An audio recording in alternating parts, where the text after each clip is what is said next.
Mtazamaji wa Kipalapala Seminari Online TV, ni matumaini yangu kwamba umeelimika mintarafu mafundisho aliyotoa Padre Andrea Luziga kuhusiana na huduma mbalimbali katika kanisa. Huu ni mwendelezo wa 3 wa mafundisho haya juu ya utolewaji wa huduma katika kanisa.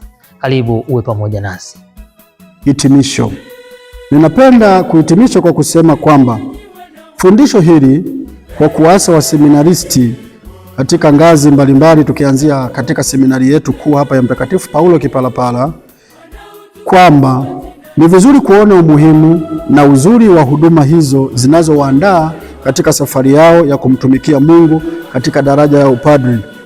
Waone thamani ya huduma hizo na watumikie vema kwa kujiandaa vizuri.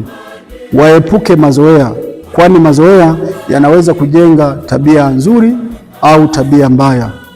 Na hivyo wajiandae kabla. Ndiyo maana huduma inayofanyika kesho inaandaliwa leo. Adhimisho linalofanyika kesho linaandaliwa leo au hata siku nyuma kabla, ili siku inapofika aweze kutekeleza vizuri shughuli hiyo ya kimungu.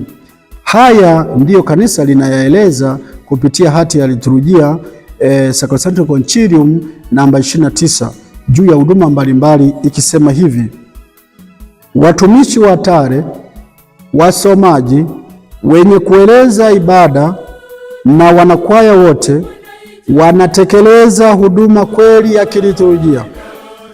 Kwa hiyo inawapasa watekeleze kazi yao kwa ule uchaji wa kweli na adabu inayofaa huduma muhimu na namna hii, na ambayo taifa la Mungu kwa haki linadai kwao. Hivyo inabidi hawa wajawe kwa makini na roho ya kiliturujia, kila mmoja kadiri ya hali yake, na pia wafundishwe kutenda yote kufuatana na kanuni za utaratibu zilizowekwa. Nikushukuru sana mpendwa mtazamaji. Mungu akubariki, na haya ambayo utakayoyatazama kwa kuyasikia pia yaweze kusaidia katika kuendelea kuelewa kanisa linachofundisha juu ya huduma ya usomaji pamoja na utumishi.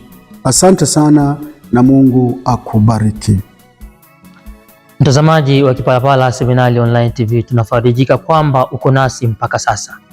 Kwa mafundisho zaidi ya kanisa juu ya mambo mbalimbali, usisite kushare, kusubscribe, kucomment na kumwambia jirani yako kwamba hapa yanapatikana sehemu ya mafundisho ya kanisa sahihi, msingi na tanzu. Asante.